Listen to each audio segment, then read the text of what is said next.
السلام عليكم ورحمة الله وبركاته. نحمده ونصلي على رسوله الكريم، أما بعد، فأعوذ بالله من الشيطان الرجيم. بسم الله الرحمن الرحيم. فاسألوا أهل الذكر إن كنتم لا تعلمون. وقال رسول الله صلى الله عليه وسلم: لتتبعن سنن من كان قبلكم.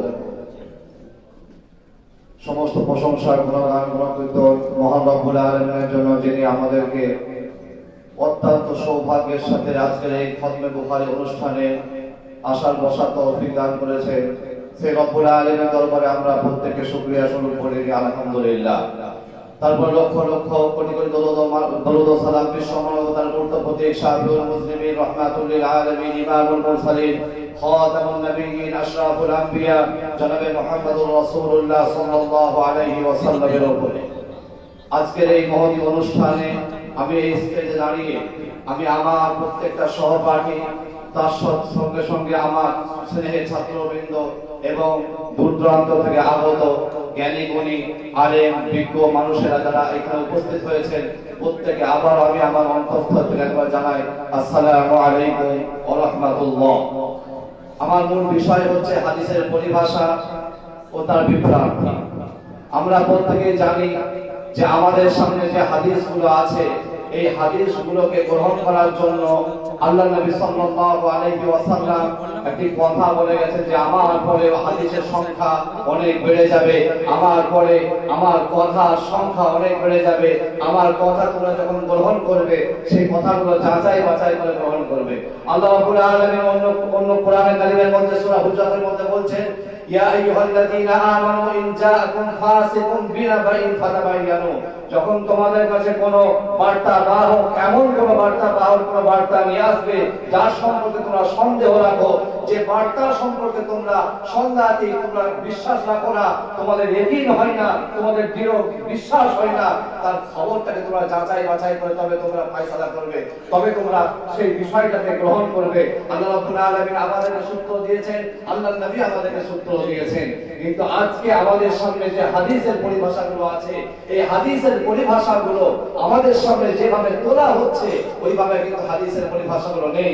আমি হাদিসের পরিভাষা কত রকমের দিকে না গিয়ে সরাসরি মূল বিষয়ে যাব, যে হাদিসের পরিভাষাকে লক্ষ্য রেখে আমাদের সামনে মাযহাবের বিভক্তি হয়েছে, যে হাদিসের পরিভাষাগুলোকে সামনে আসার কারণে আমাদের মাযহাব আমরা মানতে পেরেছি, মাযহাবকে বুঝতে পেরেছি, মাসলাকে জানতে পেরেছি, বিষয়গুলোকে ক্লিয়ার করতে পেরেছি।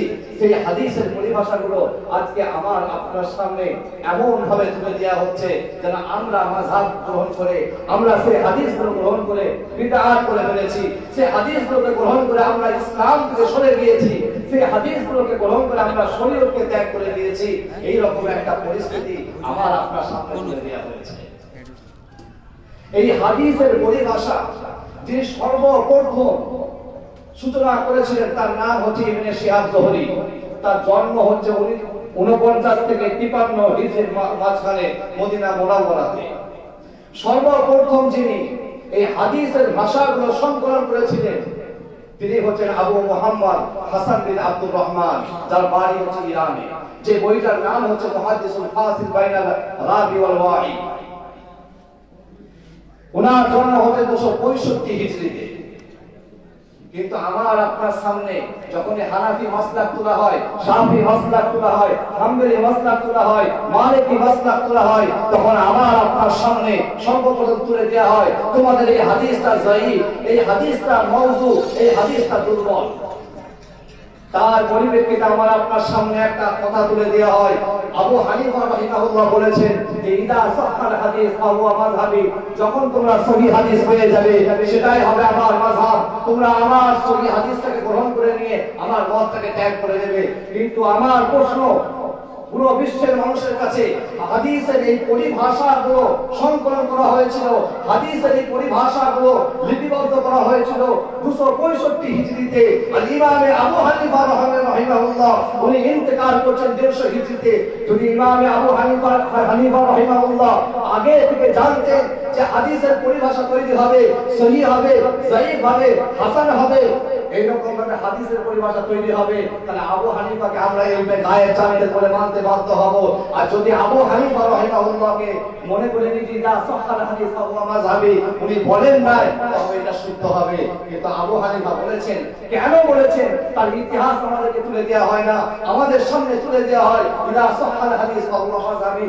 ইমাম আবু হানিফা রাহমাতুল্লাহ আলাইহি উনার একটা স্কুল ছিল ইরাকের ময়দানে কুফাতে, উনি ওই স্কুলের দায়িত্ব, ওই বোর্ডের দায়িত্ব দিয়েছিলেন উনার ছাত্র কাজী আবু ইউসুফকে।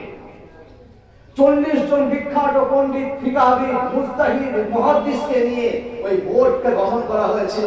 ইমাম আবু হানিফা রাহমাতুল্লাহ আলাইহি বলেছিলেন, সেই সময়তে ফতোয়াকে বলা হতো হাদিস। প্রত্যেকটা যুগে ফতোয়া, যেটা আমরা মসলা বলি, এই মসলার যে পদ্ধতি বা নাম, এটা চেঞ্জ হয়েছে। যেমন আমাদের ছাত্রদের নাম চেঞ্জ হয়েছে।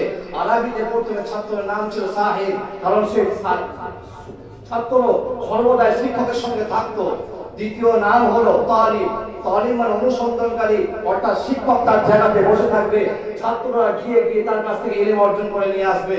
পরবর্তীতে হয়ে গেল না, শিক্ষক গিয়ে গিয়ে ইলম বর্ধন করবে, এই জন্য নামও পরিবর্তন হয়ে গেল তিলমিজ। এইরকম ভাবে মাসলা জিজ্ঞাসা করা হতো। এই মাসলার যে শব্দটা, প্রথম যুগে এই শব্দটার নাম ছিল হাদিস, রাবি, রিওয়ায়াত। দ্বিতীয় তাবেঈদের যুগে এই মাসলা জিজ্ঞাসা করার শব্দ ব্যবহার হতো হাদিস। ইমাম আবু হানিফা রাহিমাহুল্লাহ তাআলা উনি 40 জন বিখ্যাত পণ্ডিত ব্যক্তি নিয়ে একটা বোর্ড গঠন করেছিলেন। সেই বোর্ডের প্রধান করেছিলেন ইমাম আবু ইউসুফকে।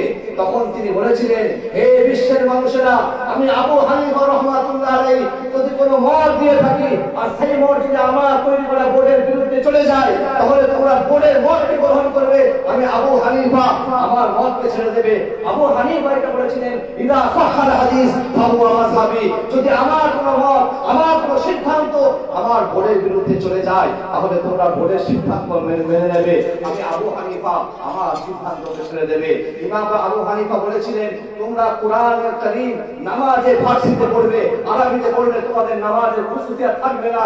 এই মসলাকে নেওয়া হয়নি, বোর্ড বলেছে না এটা ভুল, বোর্ডের মসলাকে নেওয়া হয়েছে, আবু হানিফার মতকে ছেড়ে দেওয়া হয়েছে। কিন্তু আমার আপনার সামনে তুলে দেওয়া হচ্ছে ইদা সাহাল হাদিস ফাহুয়া মাযহাবি। আবু হানিফা বলেছে, যখন সহি হাদিস পেয়ে যাবে তখন আমার মতটাকে ছেড়ে দেবে। বিষয়টা এরকম নয়। দ্বিতীয় নম্বর, আমাদেরকে বিভ্রান্ত করা হয় যে আমরা যে আমলগুলো করি এই হাদিসটা জয়ীফ। হাদিস জয়ীফ মানে হাদিসটা মওযু নয়, হাদিসটা মন গড়া নয়। হাদিস জয়ীফ মানে হলো হাদিসের বর্ণনা সূত্রে এমন কোন ব্যক্তি আছে যে ব্যক্তি হয়তো কর্মজীবনে কখনো মিথ্যা বলেছিল, যে ব্যক্তি হয়তো কখনো শরীয়ত বিরোধী কোনো কাজ করেছিল, যে ব্যক্তি হয়তো কখনো কোনো মিথ্যা সাক্ষী দিয়েছিল, এই কারণে তাকে বলা হয়েছে, সেই সনদে সে থাকার কারণে বলা হয়েছে এই হাদিসটা দুর্বল। হতে পারে হাদিসের মূল মতনটা শুদ্ধ। ইমাম আবু হানিফা রাহমাতুল্লাহ আলাইহি আমার আপনার সামনে যখন বিভিন্ন প্রকারের হাদিস এসে গেল, ইমাম আবু হানিফা রাহমাতুল্লাহ আলাইহি উনি বললেন, দেখো, যখন একটা বিষয়ে অনেক হাদিস থাকবে, আমরা জানি না এর বর্ণনা সূত্রে এমন কোন রাবী আছে যে হয়তো হাদিসের ক্ষেত্রে সত্য বলছে, হয়তো বাস্তব জীবনে মিথ্যা বলেছিল, কিন্তু হাদিসের ক্ষেত্রে সত্য বলছে, আমরা নির্ণয় করতে পারবো না। তাই আবু হানিফা রাহিমাহুল্লাহ বললেন, সকল হাদিসগুলোকে একত্রিত করে তার সমষ্টি বার করে সেই সমষ্টিটার মধ্যে আমল করো, তাহলে প্রত্যেকটা হাদিসের মধ্যে আমল হয়ে যাবে। নচেত কিয়ামতের ময়দানে আল্লাহর রাসূল তোমাদেরকে বলবে, তুমি এই হাদিসটা ছেড়ে দিয়েছিলে কেন? হয়তো আমার ওই সাহাবী, আমার ওই উম্মত, সে আমার হাদিসের ক্ষেত্রে সৎ ছিল, বাস্তব জীবনে মিথ্যা বলেছিল। ইমাম মালিক রাহিমাহুল্লাহ উনি বললেন, দেখো, একটা বিষয়ে অনেক হাদিস যখন চলে আসবে তখন তোমরা কোনটাকে প্রাধান্য দেবে? ইমাম মালিক বললেন, মদিনার শেষ জীবনটা আল্লাহর নবী কেটেছিল মদিনাতে, অতএব মদিনার সাহাবীরা যে হাদিসটাতে আমল করেছে ওই হাদিসটা তোমরা আমল করবে, বাকিগুলোকে ছেড়ে দেবে। ইমাম শাফি রাহমাতুল্লাহ আলাইহি বললেন যে না, যে হাদিসটা সনদ সূত্র, হাদিসটার বর্ণনা সূত্র মজবুত আছে সেটাকে গ্রহণ করবে, বাকিগুলোকে ছেড়ে দেবে। ইমাম আহমদ ইবনে হাম্বল রাহিমাহুল্লাহ উনি ছিলেন মুহাদ্দিস, ওনার ফিকহ থেকে হাদিস শাস্ত্রে অগাধ পণ্ডিত্য ছিল, ওনার জ্ঞান, ওনার পাণ্ডিত্য হাদিস শাস্ত্রে বেশি থাকার কারণে উনি ফিকহ বেশি মশলা দিতেন না। উনি বললেন প্রত্যেকটা হাদিস আমলযোগ্য। সুতরাং প্রত্যেকটা হাদিসের প্রতি তোমরা একবার করে আমল করবে। আবু হানিফা রাহমাতুল্লাহ আলাইহি উনি এই সমস্যাটা প্রাধান্য কেন দিয়েছিলেন? দুটো কারণে। আবু হানিফা রাহিমাহুল্লাহ আমার আপনার সামনে আমরা যে হাদিসটা পাই, যে সুন্নাতটা পাই, আমরা প্রত্যেকেই জানি হাদিসের অপর নাম হলো সুন্নাত। আল্লাহ নবী সাল্লাল্লাহু আলাইহি ওয়াসাল্লাম যে হাদিসটাতে বলেছে উম্মতকে যে তোমরা আমার হাদিসকে আঁকড়ে ধরো, তোমরা জায়গায় হাদিস শব্দ ব্যবহার করেনি, প্রত্যেকটা জায়গায় উনি সুন্নাত শব্দ ব্যবহার করেছেন। উনি বলেছেন আলাইকুম বিসুন্নতি ওয়া সুন্নাতিল খুলাফায়ে রাশিদিন, হে আমার উম্মত উম্মতিরা, হে আমার সাহাবারা, তোমাদের প্রতি আমি রাসূলুল্লাহর আহ্বান, তোমরা আমার সুন্নতকে আঁকড়ে ধরবে, আমার সুন্নতকে আঁকড়ে ধরবে, তারপরে আমার সাহাবাদের সুন্নতকে আঁকড়ে ধরবে। আমাদের সাহাবা, আমার সাহাবার উম্মতের সুন্নতকে তোমরা ছাড়বে না, খুলাফায়ে রাশিদের সুন্নতকে তোমরা ছাড়বে না। কিন্তু প্রশ্ন হলো হাদিস আর সুন্নত একই না। হাদিস আর সুন্নতের মধ্যে একটা পার্থক্য আছে। সুন্নত বলা হয় আত-তারিকাতুল মাসলুকাতু ফিদ-দ্বীন, শরীয়তের মধ্যে যে প্রথাটা, যে হাদিসটা প্রচলিত হয়ে গেছে, রেওয়াজ হয়ে গেছে, তাকে বলা হয় সুন্নত। আর যেটা রেওয়াজ হয়নি তাকে বলা হয় হাদিস। এটাকে আরো সুন্দরভাবে ফুটিয়ে তুলেছেন মুফতি সাঈদ আহমদ কালামপুরী। উনি বলেছেন যে হাদিসটাতে সাহাবারা আমল করেছেন, সেই হাদিসটা উম্মতের জন্য মানা অপরিহার্য, আর যে হাদিসটাতে সাহাবারা আমল করেনি সেটা উম্মতের জন্য মানা অপরিহার্য নয়। উদাহরণস্বরূপ তিনি উদাহরণ দিয়েছেন যে আল্লাহ নবী সাল্লাল্লাহু আলাইহি ওয়াসাল্লাম দাঁড়িয়ে পেশাব করেছেন, কিন্তু কোন সাহাবী দাঁড়িয়ে স্বাভাবিকভাবে পেশাব করেনি। সুতরাং এটা হাদিস, এটা সুন্নত নয়, এটা উম্মত মানতে পারবে না।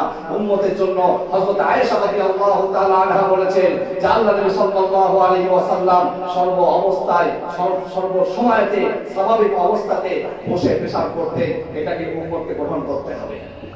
আল্লাহর নবী 4 অধিক বিবাহ করেছেন, 9টা বা 11টা, এটা হাদিস সনদ সহিহ, কিন্তু সাহাবা করেননি। অতএব এটা আমার আপনার জন্য হাদিস, সুন্নত নয়। আমাকে আপনাকে সুন্নতকে আমল করতে হবে।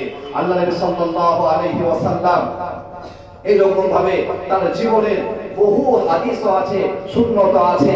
ইমামে আবু হানিফা সহ 4 জন ইমামই আমার আপনার সামনে সুন্নতগুলোকে বেছে বেছে নিয়ে চলাফেরার পদ্ধতিটা সহজ করে দিয়েছে, হাদিসগুলোকে আলাদা করে দিয়েছে। কিন্তু বর্তমানে এমন এক ফিতনা শুরু হয়ে গেছে যে ফিতনার কারণে হাদিসগুলোকে আবার আপনার সামনে তুলে দেওয়া হচ্ছে, যার হয়তো সনদ শুদ্ধ, যার হয়তো রিওয়ায়াত বর্ণনাকে সব শুদ্ধ, সব থেকে মজবুত রিওয়ায়াত, কিন্তু সেটা হাদিস সুন্নত নয়। যার কারণে আজকের এই আমার আপনার মানুষেরা উম্মতে মুহাম্মাদি বিভ্রান্তের মধ্যে পড়ছে। আল্লাহ রাব্বুল আলামিন আমাকে আপনাকে সহ तमाम বিশ্বের উম্মতে মুহাম্মাদিকে সুন্নাতগুলোকে চেনার আমল করার তৌফিক দান করুন। আমিন। ওয়া আখিরু দাওয়ানা আলহামদুলিল্লাহি রাব্বিল আলামিন। ওয়াসসালামু আলাইকুম ওয়া রাহমাতুল্লাহি ওয়া বারাকাতুহু।